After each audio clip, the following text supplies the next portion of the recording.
ఒక్కొక్కళ్ళకే ఇచ్చారు మీ జగన్మోహన్ రెడ్డి గారు. కానీ ఇప్పుడు కూటమి ప్రభుత్వంలో ఎంతమంది ఉంటే అంతమందికి ఇస్తున్నారు. ఇచ్చారంటే రేపు రాకపోతే వేస్ట్ అయిపోతారు కదా. ఎందుకు ఇచ్చాడు? అది ఆలోచించవా?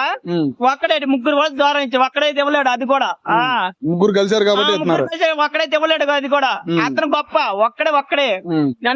మరి పవన్ కళ్యాణ్ గారి పాలన ఎట్లా అనిపించింది? పవన్ కళ్యాణ్ నేనే చెప్తా పవన్ కళ్యాణ్ గురించి. కానీ పవన్ కళ్యాణ్ మనకు సంబంధం లేదు. చంద్రబాబుకి మనకి ఏం తప్పు కనట్లేదు. కానీ జగన్ అన్న మేలు చేశారు కొంతమందికి.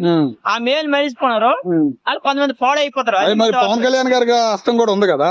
ఉంది. మరి చంద్రబాబు ఒక్కళ్ళైతే గెలవలేరు కదా. పవన్ కళ్యాణ్ గారు మరి జగన్మోహన్ రెడ్డితో కలవచ్చుగా, కలవలేదు కదా. పవన్ కళ్యాణ్ గారు మీరు జగన్మోహన్ రెడ్డి గారు లాస్ట్ లో మీటింగ్ అయిపోయి ఇద్దరు సంబంధం మాట్లాడారు కదా. ఆయన ఓట్లు ఎంత వచ్చే మనకి తెలదు. చంద్రబాబు అయితే పవన్ కళ్యాణ్ లేకపోతే చంద్రబాబు గెలిచేస్తారు. అది వాస్తవం. ఏదో సపోర్ట్ ఇప్పుడు చెట్టు ఎక్కాలంటే కింద సపోర్ట్ ఉండాలి. పవన్ కళ్యాణ్ గారి వల్ల చంద్రబాబు ఏం గెలవాలి. ఈయన సపోర్ట్ మీద వచ్చాడు. జగన్ మోసం చేశారు, ఇక్కడ గెలిచారు అంతే.